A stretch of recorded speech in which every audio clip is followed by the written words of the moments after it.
انخفاض طفيف في سعر الدولار في السوق السوداء وثبات واستقرار في البنك المركزي للدولار. السلام عليكم ورحمة الله وبركاته. متابعيني ومشاهديني الكرام، أهلا وسهلا بحضراتكم. إليكم أسعار الدولار في البنوك.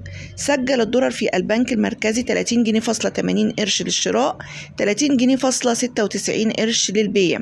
أما في السوق السوداء فسجل 52.20 قرش للشراء، 52.75 للبيع، وده يعتبر انخفاض بسيط في سعر الدولار في السوق السوداء. أما عن أسعار الريال السعودي، وصل في البنك المركزي 8 جنيه فاصلة 22 قرش للشراء، 8 جنيه فاصلة 25 قرش للبيع. وفي السوق السوداء 13 جنيه فاصلة 80 قرش للشراء، 14 جنيه للبيع. أما عن أسعار اليورو في البنك المركزي 34.27 قرش للشراء، 34.43 قرش للبيع.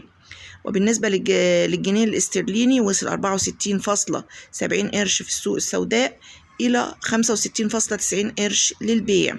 والدرهم الإماراتي 13 جنيه فاصلة 80 قرش للشراء، 14 جنيه فاصلة 18 قرش للبيع. والسعر متغير من مكان لمكان ومن وقت إلى آخر، ولا ننصح بالتداول عبر السوق السوداء. نحن مجرد عرض للأسعار فقط لا غير. نحن ننصحكم بالمنصات الآمنة لكي تضمنوا حقوقكم. وأشوفكم في فيديو جديد عن أسعار الدولار والعملات.